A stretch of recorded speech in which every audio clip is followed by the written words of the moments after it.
مشہور بادشاہ نوشیروان ایک مرتبہ اپنے وزیروں کے ساتھ کہیں سفر پر جا رہا تھا اور اس نے دیکھا کہ ایک بوڑھا شخص کسی جگہ پر بیٹھا ہوا پودا لگا رہا ہے۔ بادشاہ کو بڑی حیرت ہوئی اور اس بزرگ سے ایک سوال کیا، کہا کہ یہ جو درخت آپ لگا رہے ہیں، کیا آپ کو یقین ہے کہ آپ اس کا پھل یا سایہ بھی حاصل کر سکیں گے؟ تو اس بزرگ نے بڑا پیارا جواب دیا اور کہا کہ بادشاہ سلامت، یہ تو مجھے پتہ نہیں، لیکن میں یہ اس لیے لگا رہا ہوں کہ جیسے آج ہم اپنے آباء و اجداد کے لگائے ہوئے درختوں سے پھل اور سایہ حاصل کر رہے ہیں، تو اسی طرح سے ہماری آنے والی نسلیں جو ہیں وہ ہمارے لگائے ہوئے پودوں سے پھل اور سایہ حاصل کریں۔ بادشاہ کو اس بزرگ کا یہ جواب بہت اچھا لگا اور اس بادشاہ نے اس کو تحفے کے طور پر 1000 سونے کے سکے دیے۔ یہ شخص بہت خوش ہوا اور کہا کہ بادشاہ سلامت، دیکھیے یہ کیسا میرا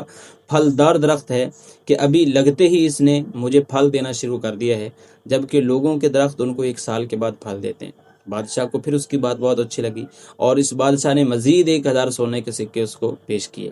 اب یہ اس شخص نے لیے اور پھر خوش ہو کر کہا کہ بادشاہ سلامت، دیکھیے لوگوں کے درخت ان کو سال میں 1 بار پھل دیتے ہیں، لیکن میرے درخت نے لگتے ہی مجھے 2 مرتبہ پھل دیا۔ بادشاہ پھر خوش ہوا اور 1000 مزید اس کو سونے کے سکے پیش کیے۔ اب وزیر آہستہ سے بادشاہ کے قریب ہوا اور اس کے کان میں کہا کہ بادشاہ سلامت، ذرا صبر سے کام لیجئے، اگر آپ اسی طرح سے اس کی باتوں میں آ گئے تو آپ تو اپنی ساری دولت یہیں لٹا بیٹھیں گے۔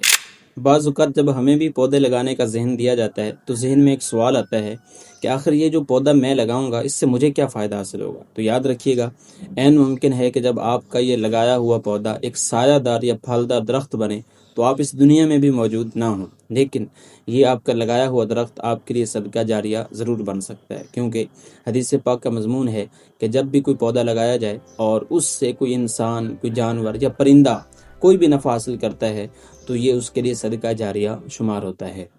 لہٰذا ہمیں چاہیے کہ ہم اپنے ملک اور اپنے ماحول کو سرسبز و شاداب اور خوشگوار بنانے کے لیے زیادہ سے زیادہ شجر کاری کریں اور اپنے ملک کو سرسبز و شاداب بنائیں۔ اگر آپ پاکستان کی تحصیل عارف والا میں رہتے ہیں اور مفت پودے حاصل کرنا چاہتے ہیں تو سہارا فری نرسری میں رابطہ کر کے مفت پودے بھی حاصل کر سکتے ہیں۔